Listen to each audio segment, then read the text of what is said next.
façon terrible. Les militaires, je les ai filmés en train de venir sur l'autoroute dans leur voiture privée avec des frigos posés sur la voiture, avec les baignoires, les lavabos, les stéréos, les baffles.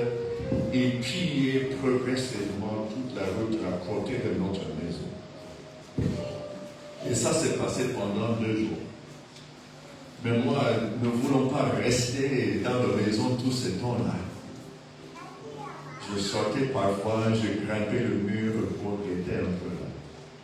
Et je les voyais venir, comme ça. Et je disais à ma femme, apprête-toi. Il n'y a pas de secours qui arrive. On va sûrement recevoir les militaires de façon agressive. Dieu nous a fait grâce. C'est comme si Dieu nous a cachés. Mais la mission nous a évacués. Nous étions retournés chez nous. On était en prière dans une église. Moi, j'étais de ce côté de l'église en train de prier. Mon épouse était de ce côté en train de prier. Et Dieu m'a dit clairement, comme si je vous parle, tu ne retournes pas à Kinshasa. Quoi? Mais mon église est en train de faire rage là. Tous les pasteurs sont jaloux de moi. Dieu est en train de faire quelque chose. Mais tu sais que quand tu argumentes avec Dieu, tu argumentes avec un mur. Quand Dieu te parle, il ne te donne pas l'explication parce qu'il croit que tu as la capacité en tant que disciple d'avaler ce que Dieu te dit et de l'appliquer sans bouder. Ça, c'est un fait de Amen. Et qui a le don de bouder? Levez la main. Vous connaissez que vous avez ce don-là. Je vous dis que ce n'est pas vraiment un don spirituel. C'est un don de la chair. Il faut être honnête quand même avec vous-même. Alors, j'étais en train de bouder. Et puis, j'ai utilisé ma femme comme levier contre Dieu. Je dis, Seigneur, Maman Janice vient de décorer toute cette maison-là. Ça lui a pris 18 mois pour finaliser les décorations. Et je vais lui dire que nous, on ne retourne pas là-bas. Alors, je parlais avec le mur. Je ne sais pas si je m'attendais à une réponse. Est-ce que je parle à quelqu'un ou bien c'est différent chez moi? Quand Dieu te parle, il te parle. C'est fini. Avale, digère, applique. Ça, c'est une bonne prédication. Avale, digère, applique. Amen. 3 points. Apparemment, toute bonne prédication doit avoir 3 points. Je ne sais pas qui a dit ça. Alors, je dis, Seigneur, tu dois parler à ma femme. Parce que moi, là, ma femme, elle est sédentaire. Qui sont les sédentaires? Levez la main. Homme comme femme. Vous aimez rester à la même place. Vous n'aimez pas trop les changements. Quand la main est à moitié levée, qu'est-ce que cela veut dire? Un peu. Ma femme est sédentaire. Nous l'appelons une fleur de la maison, c'est-à-dire elle a son pot, elle reste là, elle aime être à la maison. Alors, à la fin de la prière, nous nous sommes retrouvés au réfectoire. Et je m'approche avec trépidation. Bonjour chérie. Elle me dit tout de suite. On va où? Dieu vient de me parler.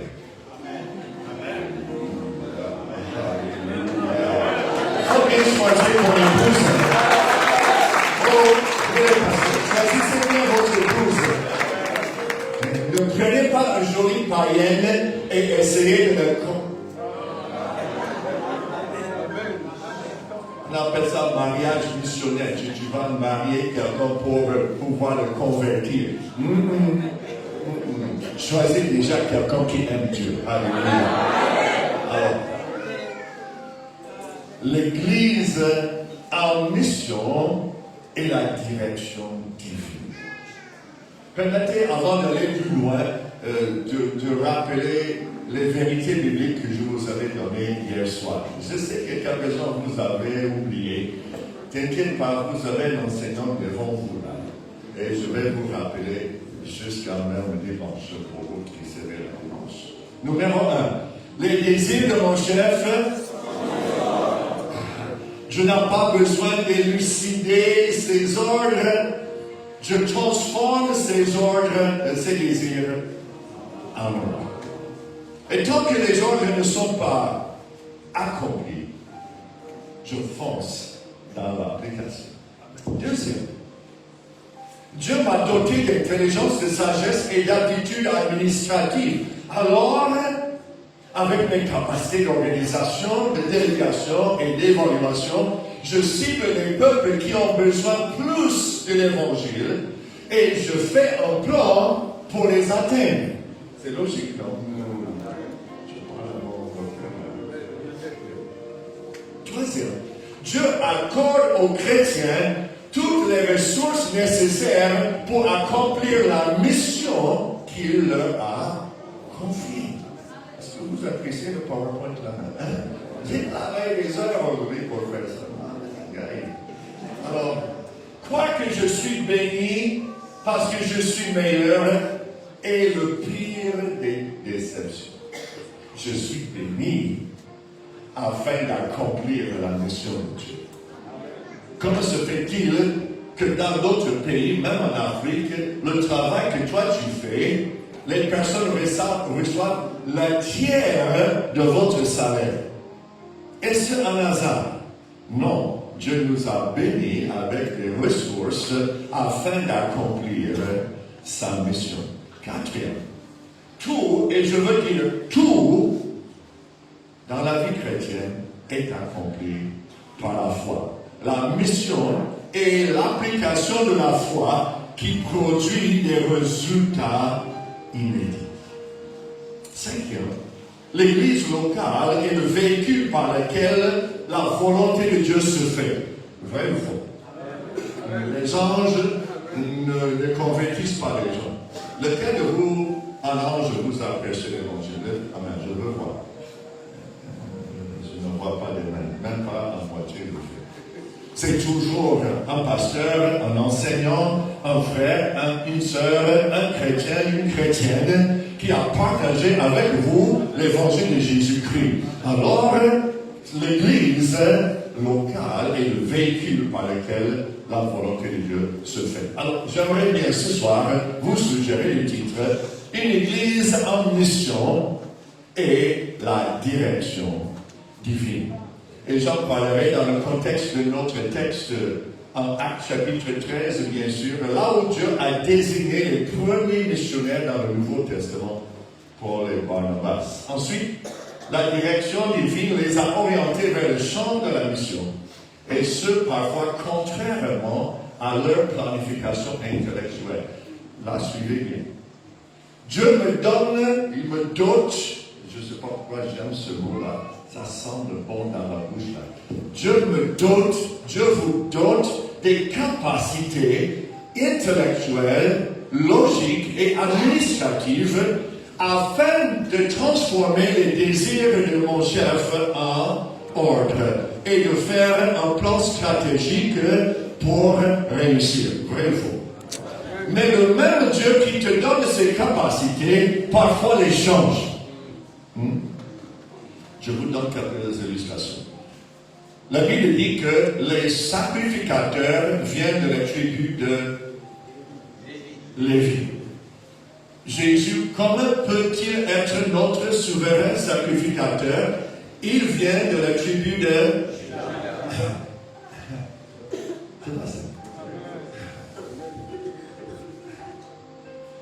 Le même Dieu qui fait les règles est aussi capable de les changer quand cela lui convient. Dites amen avec moi. Le même Dieu qui a dit la femme va s'arrêter de faire des enfants plus ou moins à 40 ans. Vrai ou faux? Mais ça.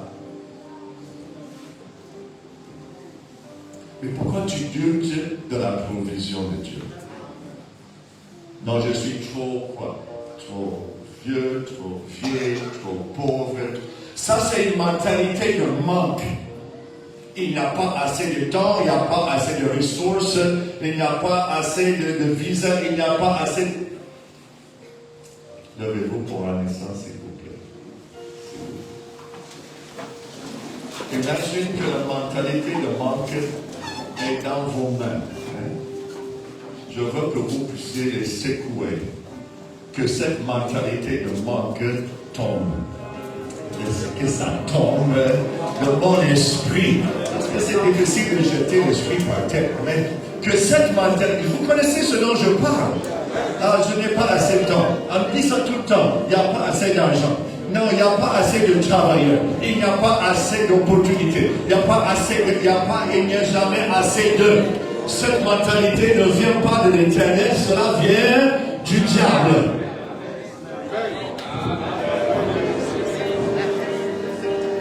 Alors, dis à ton voisin, je te regarde.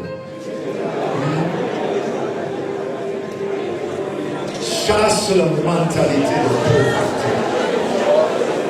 C'est une mentalité. C'est pas une réalité. C'est une mentalité. Et la Bible nous dit que par le renouvellement de notre intelligence, il fera ce qu'il a fait. Oh, que votre intelligence soit renouvelée.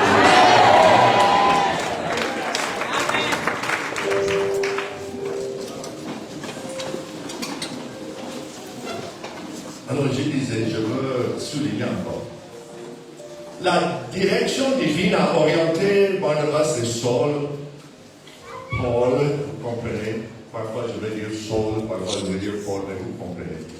Et ensuite, ils changent leur direction. Les décisions qu'ils avaient prises par le même intellect que Dieu leur a donné. Dieu ne te dit pas tout quand tu es en mission. Il te donne déjà la première étape. Si Dieu nous donnait toutes les étapes par lesquelles nous allons passer, on va tous fuir. Il ne va pas simplement te donner les bonnes choses, il va te montrer aussi les mauvaises choses, les déceptions des fidèles. Est-ce que je parle? Il y a une fille à Libreville qui était dans notre maison souvent. Je l'appelais l'une de mes filles chéries. J'avais tout un groupe de filles chéries dans ma maison. Il venait souvent. Cette fille est allée dire à un pasteur, à la femme d'un pasteur important à Libreville, non, j'ai fait un rêve, le pasteur Gary était en train d'insérer les feuilles. Et quand j'étais en train de dormir sur la canapé au salon, je voyais dans une vision le pasteur Gary venir auprès de moi.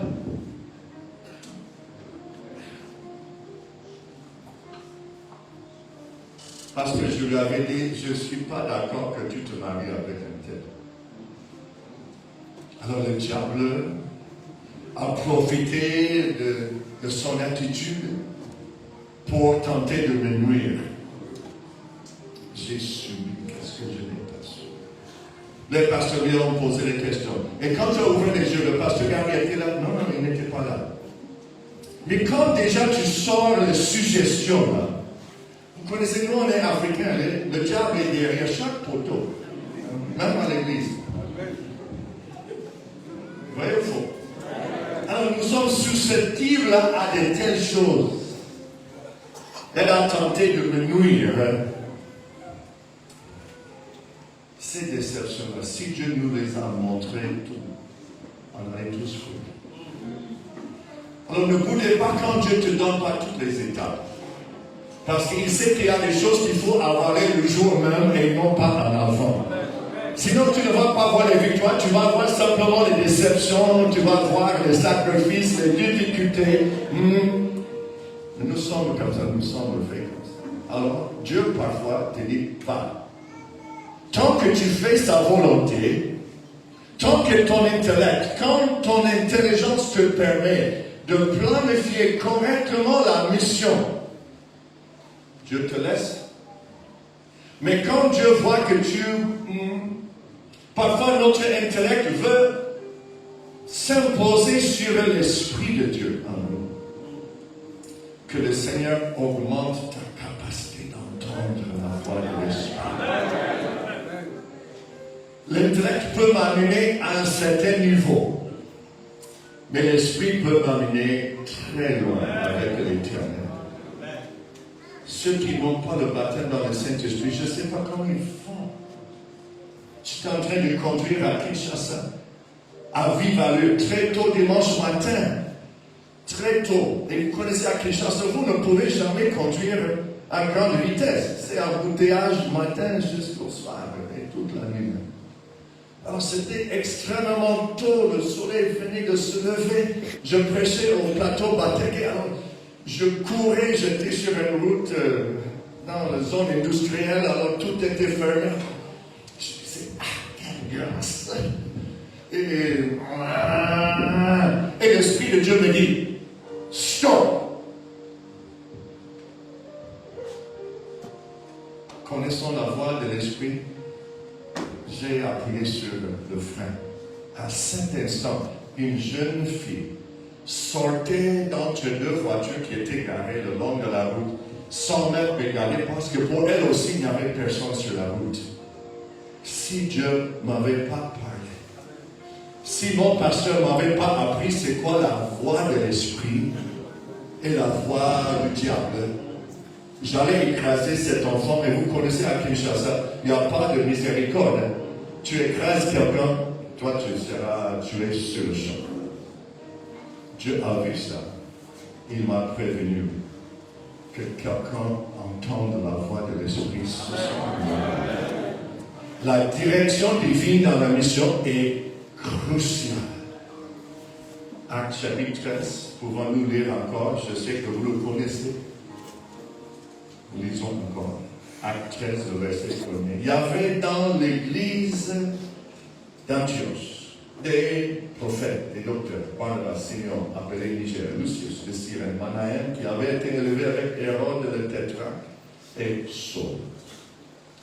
Pendant qu'ils servaient le Seigneur dans leur ministère, qu'ils jeûnaient, le Saint-Esprit dit, répétez, vous le connaissez, mettez-moi à part Barnabas et Saul pour l'œuvre à laquelle je les ai appelés. Alors, après avoir jeûné, prié, ils leur imposèrent les mains, les laissèrent partir. Barnabas et Saul, envoyés par le Saint-Esprit, descendirent à Séleucie.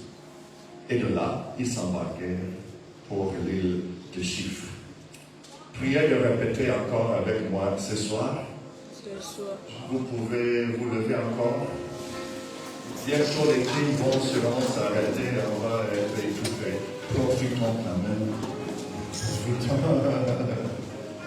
Je suis membre actif de mon église locale.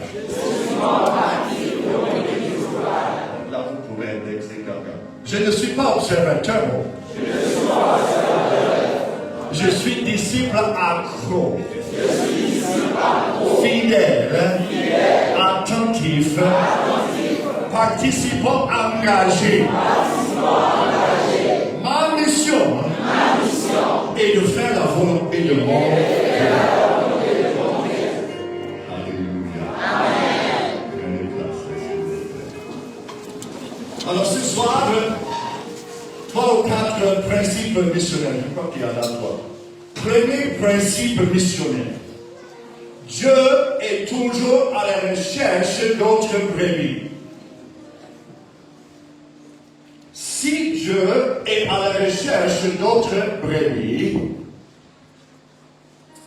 je ne vois pas ça sur l'écran. Suivez bien. S'il vous plaît, suivez bien. Numéro 7. Si Dieu est toujours à la recherche des autres brebis, quelle doit être ma réaction? Quelle doit être ma priorité? Les 19 qui sont à l'église ou bien la brebis qui n'est pas à l'église?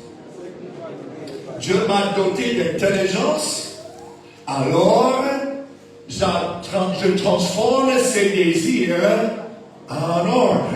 Et quand il me donne cet ordre, je vais faire maintenant un plan stratégique pour accomplir ces ordres. Alors, si Dieu est à la recherche d'autres brebis, quelle doit être ma priorité? Chercher d'autres brebis. Il y a toujours quelqu'un qui va rester avec les brebis. Il y a toujours ces gens-là. Mais le cœur de Dieu est à la recherche des autres brebis. Jean 10, le verset 16. Il y a encore d'autres brebis qui ne sont pas de cette bergerie. Je vous ai lu ça hier soir. Celles-là, il faut que je les... Est-ce que vous connaissez le verset? Il faut que je les amène. Je ne suis pas trop fort en français. Ce n'est pas ma première langue, vous le savez. Mais que veut dire amener?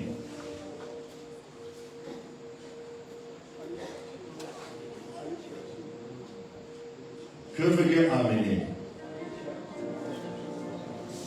Je vais là où ils se trouvent. Je les prends par la main, soit physiquement, soit spirituellement. Et je les amène. Quelle était la dernière parole de Jésus? Allez.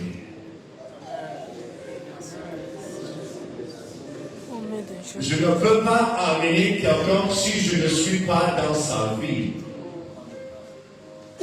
Je ne peux pas les amener depuis ici. Je dois forcément quitter pour aller là où ils sont. Oh, ça ne vous impacte pas comme ça m'impacte là. Deuxième principe missionnaire. La priorité de la mission est toujours d'aller là où les gens n'ont pas accès à l'évangile. C'est clair, non? C'est pas logique. C'est logique. Dieu est logique. Il dit, je laisserai les 99 pour aller chercher la brebis perdue. Je laisserai mon église afin d'être missionnaire jusqu'aux extrémités de la terre. Je ne parle pas de tourisme missionnaire. Vous connaissez c'est quoi le tourisme missionnaire? Je vais pour 2 semaines, je prêche l'évangile, je reviens. J'appelle ça le tourisme missionnaire. Parce que je ne vais que de temps en temps, provisoirement, je n'investis pas ma vie là, je n'apprends pas la langue locale. Oh, est-ce que je parle à quelqu'un? And what if I was speaking to you in English tonight? What would you do if I was talking in my mother tongue? Would you understand what I was saying?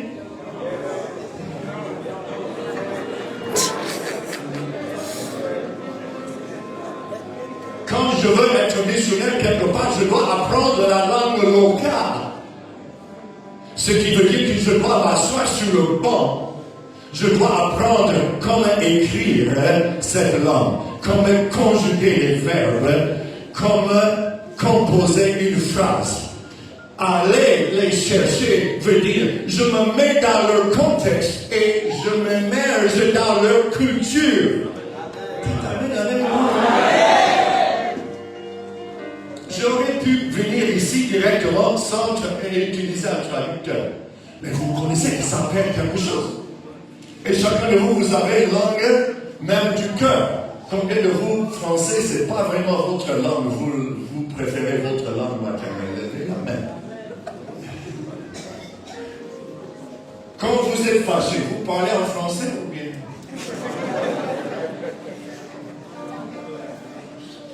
La langue que vous parlez quand vous êtes fâché, c'est votre langue du cœur.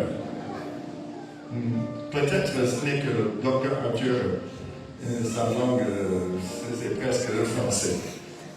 Mais bien que je parle français maintenant depuis 30 et quelques années, quand je me fâche, c'est pas le français qui sort.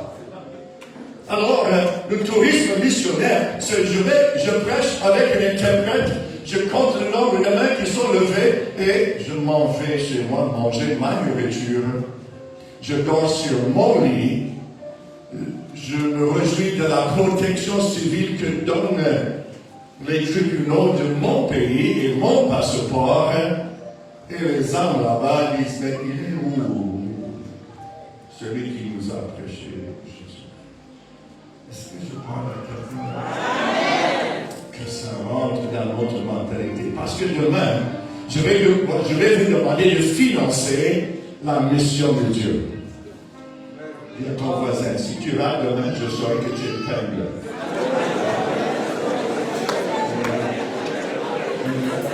Je saurai que tu aimes l'argent plus que Dieu.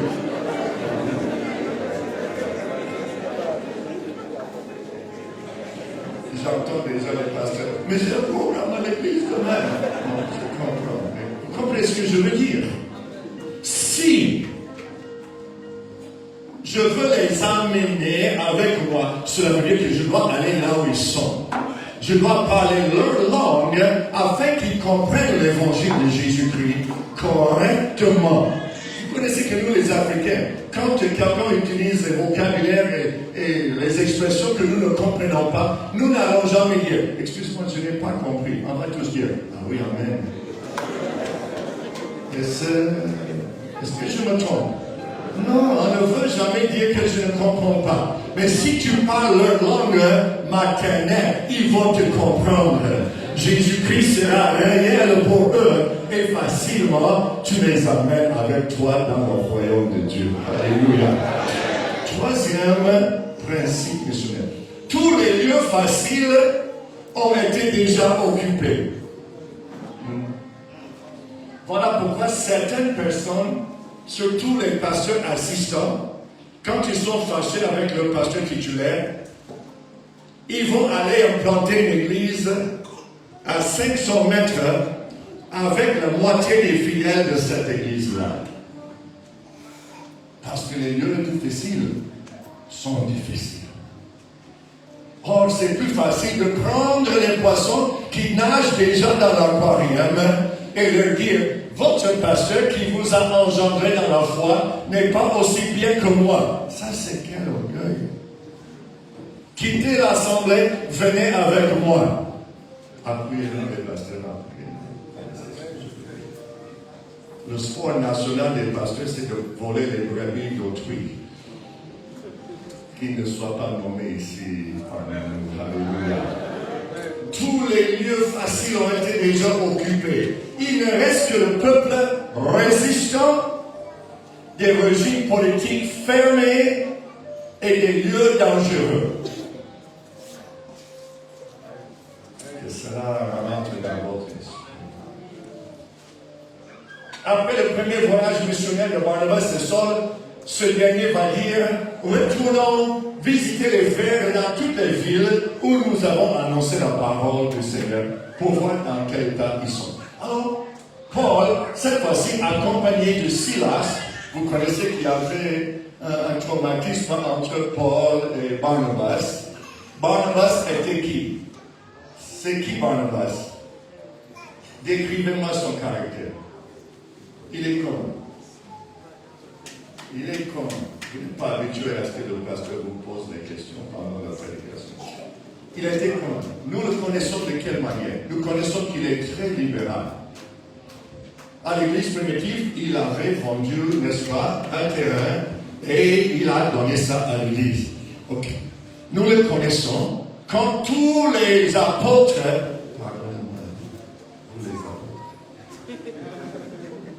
tous les apôtres avaient peur de Paul, de Saul. Qui avait le courage d'aller le voir? Barnabas.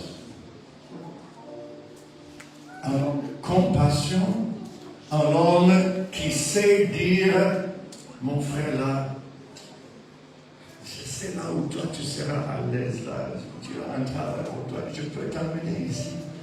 C'est lui qui avait pris Saul et l'a amené même à Antioche. Antioche, ce n'était pas son église locale normale.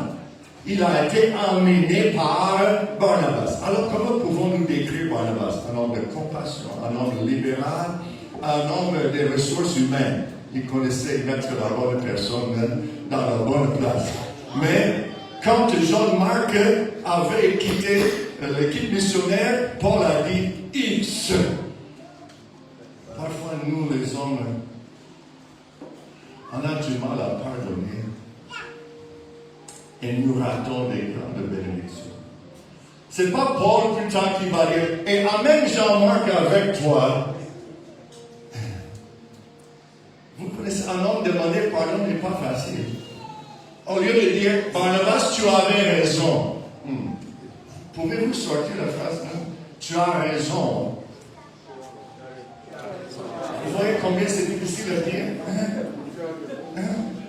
Même ma femme là, quand elle dit, ah, tu as raison, je dis, tu peux écrire ça et signer, s'il vous plaît, parce que ce n'est pas souvent qu'elle le dit. Je vous connais parce que je vis dans le même corps que vous vivez là. Exactement. Paul va partir avec Silas tout en disant, oh Barnabas, il m'a frustré. Oh, que Dieu vous aime.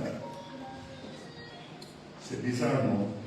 Tu peux avoir des problèmes sérieux avec ton frère, ton collègue, mais ici, le Seigneur vous aime, et moi je vous aime. Et si eux, ils savaient dire, et Barnabas, laissez Barnabas, parlons d'autre chose. Alors, il part avec Silas cette fois-ci, ils vont partir non pas par le même chemin, parce que c'est par ce chemin de bateau, vous vous rappelez le premier voyage, ils sont partis en bateau, non? Ils sont tombés à l'île de Chypre, n'est-ce pas? Ensuite, ils sont montés en ce qu'on appelle Asie, Galatie. Alors, cette fois-ci, Paul dit, non, je ne prends pas le bateau. Pourquoi? Je risque de me croiser avec Barnabas. Ce n'est pas écrit, mais il faut bien lire, il faut utiliser votre intelligence là. Lui va passer maintenant par la route beaucoup plus longue. Mais quand tu es têtu comme Paul, parfois tu dois prendre la longue route. Alors ils vont visiter Derbe, Lystre, et là ils vont rencontrer Timothée. Alors il y a un principe divin ici. Les éléments importants à ta mission ne sont pas nécessairement dans ton église locale. Tu vas les trouver le long de la route. Par la mission, Dieu va ajouter les éléments importants et nécessaires pour votre mission le long de la route. De la même manière que vous dites, ah, je n'ai pas l'argent pour construire l'église. Prêchez l'évangile, l'argent est dans la bouche de nous.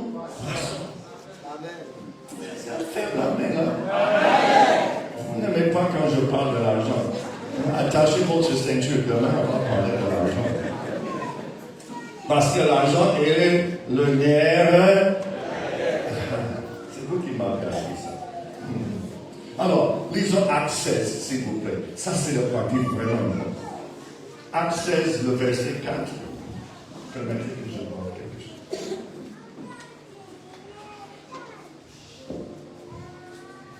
Quand j'étais petit, le pasteur n'avait jamais débuté comme ça, c'était toujours les vers quand moi j'étais petit. Il y a 200 ans, quand j'étais un enfant. Et le pasteur avait toujours un verre là sur le pressoir. Et moi, j'étais toujours sur le premier banc. Et je disais dans mon cœur, ah, si j'avais une longue paille, je pourrais arriver jusqu'à dans son verre. Pourquoi les pasteurs ont le verre de haut et nous on n'a rien? Et c'est après que je prêche que je comprends que je transpire énormément. Actes 16, verset 4. En passant par les villes, il recommandait aux frères d'observer les décisions des apôtres et des anciens de Jérusalem. Le verset 7. Les églises se fortifiaient dans la foi et augmentaient en nombre de jour en jour. Soulignez verset 6 dans votre Bible si vous en avez. Ayant été empêchés par le Saint-Esprit d'annoncer la parole dans l'Asie, ils traversèrent la Phrygie et le pays de Galatie. Ici, quelque chose de très important se passe. Si vous permettez, je vous ramène à l'une de nos vérités bibliques, c'est le numéro 2, et je vous prépare le scène. Dieu m'a doté d'intelligence, de sagesse et d'aptitude administrative afin d'accomplir sa mission, n'est-ce pas? Alors Paul a dit,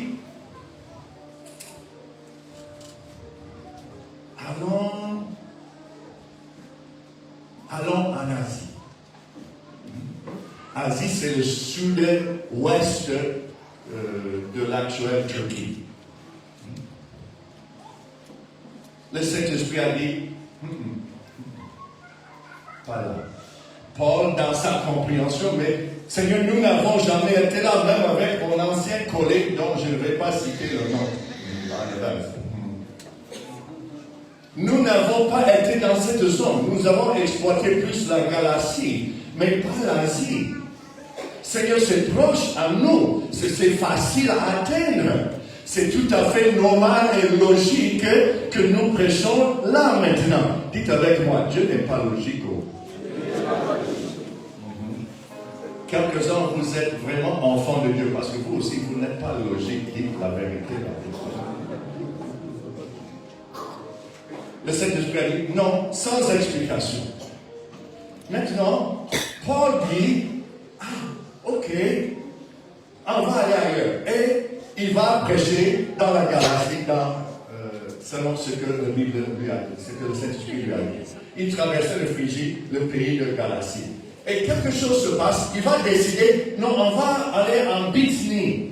Rappelez-vous que ce sont les provinces romaines. Le Bithynie, c'est la partie nord-est de l'actuelle Turquie, sur la mer Noire. Et quel est le grand pays sur la mer Noire pour les étudiants de géographie? La Russie. Paul voulait aller dans ce sens. Et sûrement, il allait continuer jusque dans la Russie. Mais le Saint-Esprit a dit, pas là-bas non plus. Bon, ils disent, on ne peut pas aller ici à sud-ouest, on ne peut pas aller au nord-est. Bon, on va aller au nord-ouest. Alors, il continue là-bas. Il se trouve dans la ville de Troas. Vous qui êtes étudiants de la parole, vous vous rappelez de vos cours sur le deuxième voyage missionnaire de Paul. Il se trouve là-bas. Alors, Paul a décidé d'aller en Asie, c'est-à-dire le sud-est. L'Esprit de Dieu dit non. Paul pivote, prend la route nord-est en passant par le Phrygie, la Galatie, et nous lisons dans le verset 7, même chapitre, acte 16, le verset 7. Arrivé près de la Mysie, il se disposait à entrer en Bithynie. Mais l'Esprit de Jésus ne leur permet pas. Ils franchirent alors le Mysie, descendirent à Troas. Dites avec moi Troas. Il y a quelque chose qui se passe à Troas qui va, j'espère que ça va exploser votre tête. Lisons le verset 9. Pendant la nuit, vous connaissez l'histoire, pendant la nuit, Paul eut une vision. Un Macédonien. Mon problème, c'est que vous connaissez qu'il y a les boîtes de légumes macédoines. Bon, je pense, est-ce que ça vient de la Macédonie? Ma tête est bizarre, ça fonctionne différemment comme ça. Alors quand je vois ça, je vois le deuxième voyage. Chérie, prends-moi une boîte de deuxième voyage de missionnaire de Paul. Un Macédonien, dites avec moi, le pasteur Gary n'est pas normal. Vas-y, dis-le, c'est tout à fait normal de le dire. Un Macédonien lui apparut et lui fit cette prière. Passe en Macédoine, secours nous. Dieu n'a pas besoin de te donner tous les détails. Quand il souffle à ton oreille spirituelle, fais ça. Fais-le. Alléluia. Fais-le. Répète avec moi. Je fais-le. Je fais ça. Je ferai ça. Parce que quand tu écoutes à la voix, à la direction divine, Dieu te réserve des grandes surprises et des grandes victoires. Beaucoup ratent les plus grandes victoires parce qu'ils utilisent uniquement leur intelligence. Le pasteur apôtre, docteur, bishop Jacques, un homme de grande intelligence, vrai ou faux? Est-ce qu'il est organisé ou non? Grave. même quand il est au restaurant. J'imagine quand il commande de la nourriture. Madame, bonjour, j'aimerais bien, d'abord, numéro 1, prendre un grand verre d'eau. En deuxième place, 5 minutes après le verre d'eau, j'aimerais bien une salade macédoine. Troisième, 3 minutes plus tard, si possible, vous m'amenez du pain, coupé un peu diagonal avec du beurre à côté. C'est pas ça, c'est pas le pasteur Jacques. C'est lui, vous qui le connaissez. Le verset 10. Après cette vision de Paul, nous cherchâmes, oh j'aime le français, nous cherchâmes. Quand non, l'année passée, je cherchais.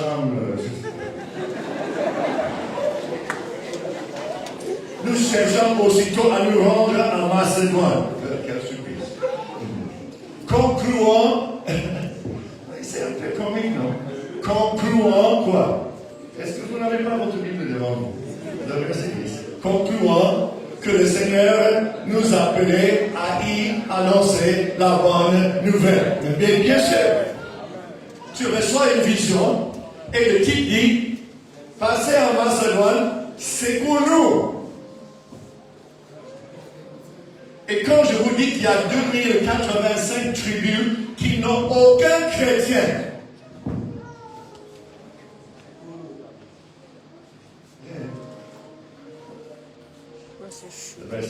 étant parti de Troas, nous fîmes voile directement vers la Samothrace, et le lendemain, nous débarquâmes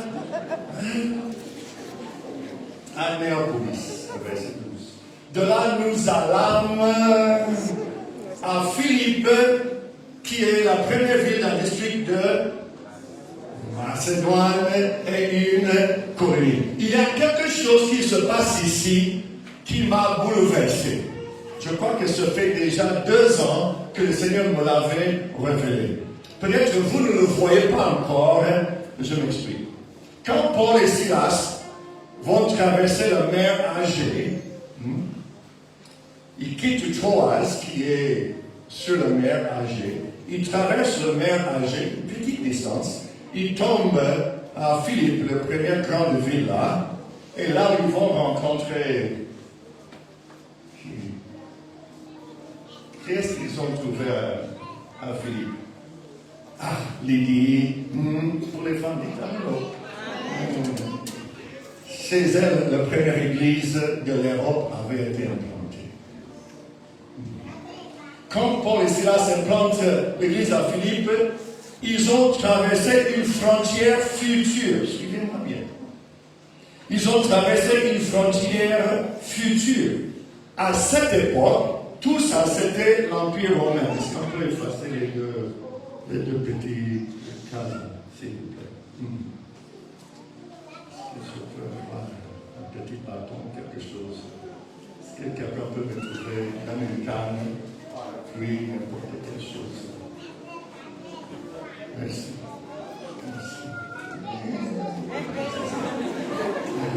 Oh, de petites fois là.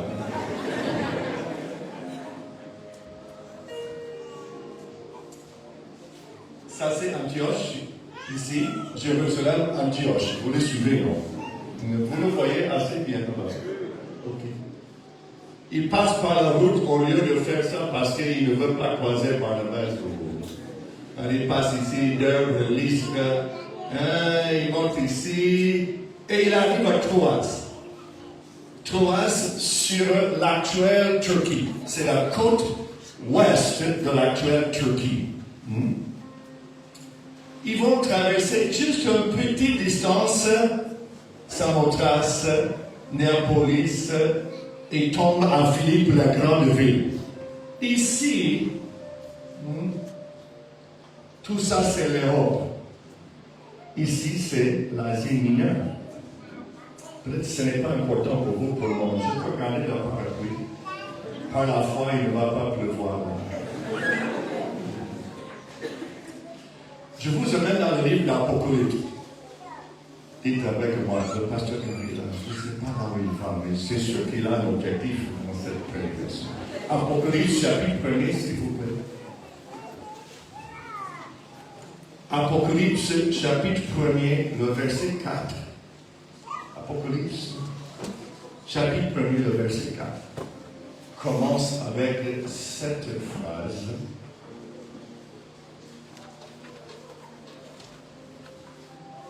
Apocalypse, chapitre 1er, le verset 4. Jean, aux 7 églises qui sont en Asie. On avait Asie dit Turquie. Jean, aux 7 églises qui sont en l'actuelle Turquie. Qui peut les lister? Pasteur stagiaire Narcisse, tu as été dans les cours de livre des Actes des Apôtres, non? Sûrement tu as ça en tête. Non, bon, voilà pourquoi il y a le prochain diaporama qui va les lister. S'il vous plaît.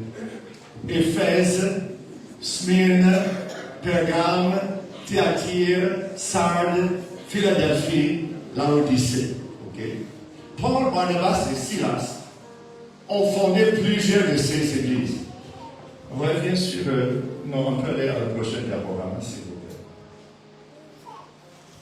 Prochaine, s'il vous plaît. 11. 11.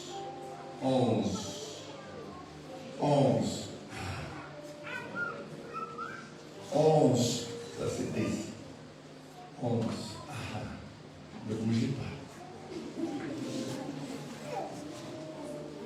Je ne vais pas t'étonner parce que j'ai une mauvaise réputation apparemment. Qu'est-ce que vous avez dit sur moi là? Éphèse, Smyrne, Pergame, Thyatire, Sardes, Philadelphie, Laodicée. Vrai ou faux? C'est ça, non? Et c'est dans l'actuelle Turquie. C'est ici où se trouve Philippe. Il y a une frontière actuelle entre l'Asie mineure et l'actuelle Europe. C'est pas ça. Parce que ça, c'est quel pays ici actuellement? Vous avez dormi pendant les cours de géographie, je vois ça. C'est l'actuelle Grèce. À cette époque, c'était Macédoine. La voie de légumes, Macédoine. Hein? Alors, quand ils traversent de Troas à Philippe, ils vont changer même de continent. Et pourquoi est-ce que c'est important? Quand ils traversent le mer Égée, ils traversent la frontière entre l'Asie mineure et l'actuelle Europe. Ok. Numéro 12, s'il vous plaît. Pourquoi est-ce que c'était important qu'ils traversent ici? N'oubliez pas, notre thème ce soir, c'est l'Église en mission et la direction divine. Eux, ils voulaient aller à l'Asie. Non, va en Macédoine. Paul, ne connaissons pas, mais connaissons la voix de Dieu, dit, nous concluons musulmans.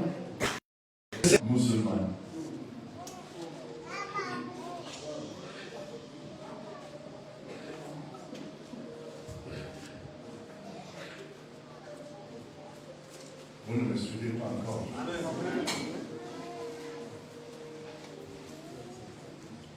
Okay. Toutes les églises de l'Asie mineure ici n'existent plus.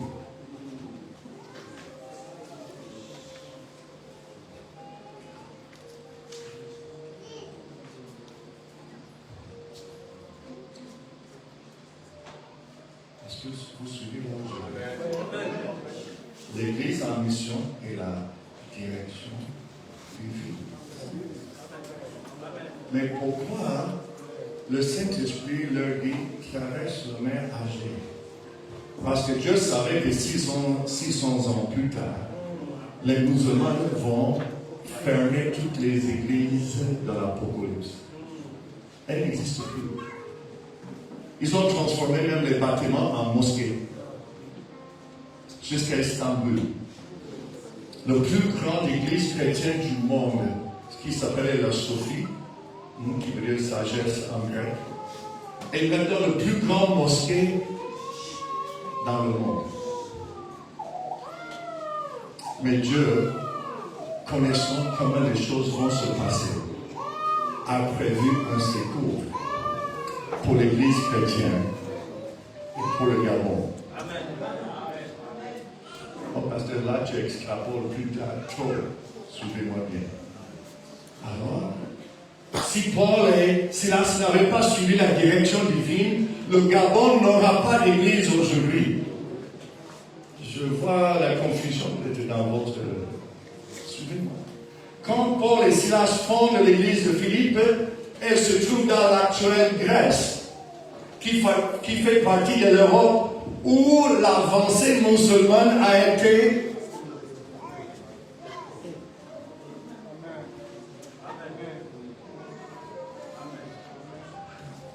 numéro 13.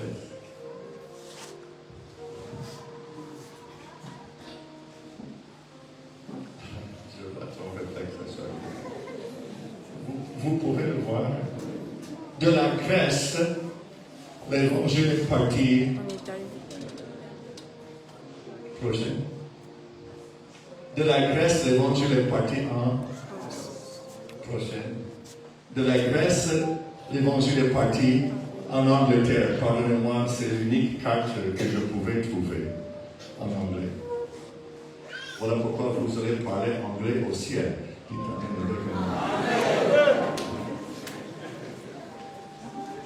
Voici la partie très importante. De l'Europe, l'évangile est parti en Amérique. L'Amérique et l'Europe ont envoyé des missionnaires en Afrique. Mes chers pasteurs, mes chers leaders, mes chers chrétiens, l'Église en mission doit suivre la direction divine. Si Paul n'avait pas écouté à la vision qu'il avait reçue, l'évangile serait éteint en Turquie. Mais Dieu, dans sa préscience, par sa direction divine, connaît orienter les missionnaires là où ils doivent aller, parce que Dieu connaît ce qui va arriver demain, et après-demain, et dans 1000 ans, et dans 2000 ans. Et quand Dieu m'a dit, tu ne retournes pas à Kinshasa, je boudais comme un enfant. Parce que je ne voyais que ma renommée et la grande église. Mais l'église a prospéré derrière moi. N'oubliez pas ça. Tu prends un seau d'eau, tu mets ton doigt dedans. Tu enlèves ton doigt. Est-ce que le trou reste? Non. Dieu est capable de boucher le trou avec quelqu'un d'autre. Mais il y a quelques personnes qui sont mises à part pour prêcher l'évangile là où l'évangile n'est jamais connu. Quelques personnes qui doivent laisser les accolades des hommes, le confort de leur église locale. Je vois ton église là, c'est grande. Demain, tu rêves déjà 500 personnes, non? 1000 même, 2000. Dis-moi que tu n'as pas ces plans-là, mais tu as un plan, tu vois ça à l'avenir, nous tous. Mais quand le maître de la moisson dit, laisse cette chose mondaine, j'ai quelque chose qui va bouleverser le monde entier. Tu peux rester dans ton petit champ missionnaire, où tu peux être acteur divin dans la plus grande scène que le monde spirituel n'a jamais vue.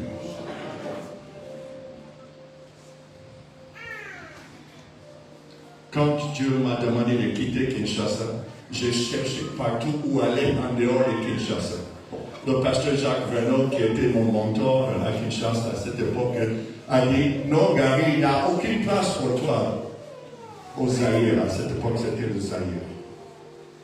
Et mon chef m'a dit, Gary, tu peux traverser le fleuve Congo, tu peux rester à Brazzaville en attendant que les choses s'arrangent au Congo, disons au Zaïre. Or, quand elle était prête à retourner, il y avait un deuxième pillage. Et j'ai dit à mon chef, si tu veux que j'aille à Brazzaville, donne-moi quand même tout un mandat de 4 ans, et après je vais retourner au Zaïre. Entre-temps, ils ont changé de nom, maintenant c'est la RDC, bien sûr. Et je suis resté 21 ans. J'ai construit et j'ai implanté la plus grande église du Congo-Brazzaville pour les assemblées de Dieu. j'ai implanté la première école biblique pour les assemblées de Dieu à Pointe-Noire. La deuxième plus grande église du pays, c'est l'une de mes annexes de l'église que j'ai implantée à Pointe-Noire. Et un jour, j'ai invité Papa Jules Benjamin Bois de venir prêcher dans mon assemblée pour le 15e anniversaire. Il a dit à Pasteur Arthur, Pasteur Erickson, Pasteur Yves, celui-là, il doit venir au Gabon. Quand tu n'entends pas la direction divine, tu rates tellement de victoires, tellement d'occasions. Alors, ici à Libreville, j'ai implanté la fatale. $1 million. J'ai implanté une nouvelle église qui s'appelle la Maison du Potier. Amen. Je parle à mes fils. Amen.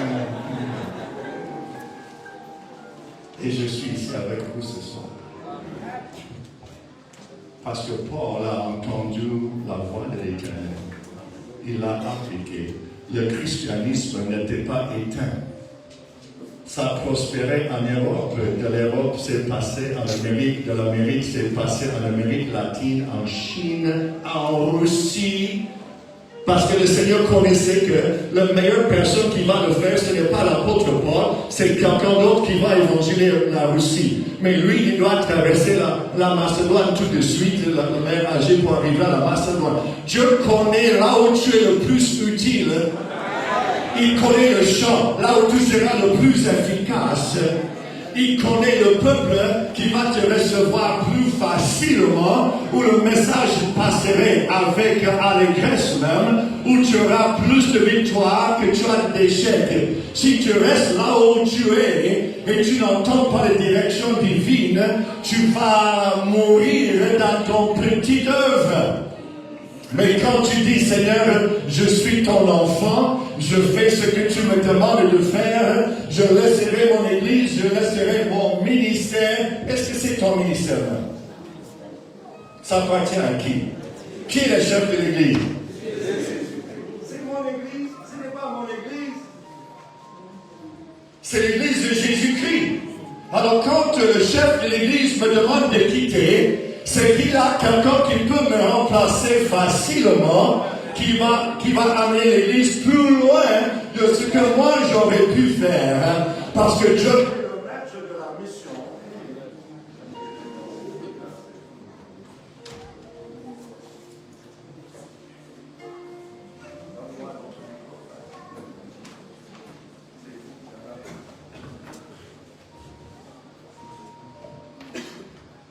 Je connais te sortir de là où tu es. Pour t'amener là où tu seras efficace. Et que là où tu seras efficace, il y a encore une autre étape pour toi. Ne sois pas distrait par le micro. Dieu connaît ton avenir jusqu'à la fin. C'est bon maintenant. Jusqu'à la fin, il connaît ton avenir. Alors si tu refuses d'entendre la voix de l'Éternel, tu vas mourir dans ton petit champ là. Tu n'auras pas le succès que tu imagines et tu vas peut-être freiner l'œuvre de Dieu sur le monde entier. Dites Amen avec moi. Dites avec moi, je serai disponible quand le Seigneur me parle. Je ferai ce qu'il me demande de faire. Je quitterai le confort pour affronter les difficultés. Parce que les lieux faciles ont été déjà atteints. Laisse les lieux faciles à ceux qui n'ont pas le pouvoir que toi tu es. On dit quand même avec moi, Dieu sait que toi tu es pionnier. Dieu sait que personne ne peut faire l'œuvre que toi tu peux faire. Je vis cette réalité. Il y a 2 ans, dans une église, une fille a parlé à son pasteur. Pasteur, le pasteur qui est là, l'invité, comment il s'appelle, le pasteur Gary? Oui, Dieu m'a donné une vision pour lui. Il a dit, ok. Il me voit après le culte, il dit, pasteur Gary, il y a une maman qui a eu une vision sur toi. J'ai dit, hey, oh, les visions, je ne suis pas trop chaud parce que j'ai entendu beaucoup de filles me dire que je suis son mari. Et ça, c'est le polygamie. Est-ce que je parle à quelqu'un? Les visions là, je veux connaître. Parce que Dieu peut me parler aussi. Mais ce jour-là, apparemment, j'avais les oreilles bouchées. Ça nous arrive, les pasteurs. Parfois, ça nous arrive. Nous croyons, mais Dieu dit, oh! Je n'ai rien entendu. Dieu passe par quelqu'un d'autre. J'ai dit, pasteur, est-ce que tu as confiance dans la maman là? Il dit, absolument. Fais-la venir. Alors, je m'attendais à une vieille maman, qui vit avec Dieu. Est-ce que vous suivez ce que je veux dire? Une maman qui marche difficilement parce qu'elle a passé toute sa vie à genoux en train d'intercéder. Oh Seigneur, que ta volonté soit faite dans mon église. Donc, je m'attendais à ça. Oh, que c'était une jolie jeune femme. Je dis, est-ce que Dieu parle aux jolies jeunes femmes? C'est pas tous les jours. Parce que les jolies jeunes femmes sont devant le miroir. Oh, c'est une jolie jeune femme. Oh, est-ce que Dieu parle à elle? Elle va te dire, Pasteur Gary, je t'ai vu comme un aigle en train de survoler toute l'Afrique. En train de déposer les choses dans beaucoup de pays. Elle dit, Pasteur Gary, je crois que le Seigneur va t'élever. Merci, ma soeur. Que Dieu te bénisse. Vous connaissez ce que je veux dire, non? J'attends l'accomplissement. Le lendemain, que des messages. Mail, WhatsApp, coup de fil. Pasteur, est-ce que vous pouvez venir prêcher ici? Parce que tu peux prêcher là-bas. J'ai prêché maintenant dans les pays que je ne pouvais jamais visiter de toute ma vie. Et Dieu ne fait que me demander des invitations. Faites cette invitation ici. La direction divine est essentielle pour la réussite de l'Église en mission. J'ai longuement parlé de vous, s'il vous plaît. Que le Saint-Esprit parle à toutes les églises représentées. Ne ratons pas la direction divine. Ne ratons pas les occasions que Dieu met devant nous. Je sais que j'ai longuement parlé ce soir, mais c'est essentiel que vous appreniez ça. Dieu me l'a donné par révélation il y a 2 ans, là, ça m'a bouleversé. Combien de fois j'ai lu le passage? Combien de fois j'ai enseigné le livre des Actes des Apôtres sans comprendre? Et Dieu m'a ouvert les yeux. Lisons la parole de Dieu. Alléluia. Que ce soit notre habitude. Étudions la parole de Dieu. Demandons la direction divine pour notre Église. Pour votre propre vie. Mais plus pour l'Église. Parce que l'Église en mission a besoin de la direction divine. Élevons la voix ensemble, prions. Alléluia. Seigneur notre Dieu, nous sommes une église en mission. Nous sommes une église qui doit faire la volonté de l'Éternel notre Dieu. Et nous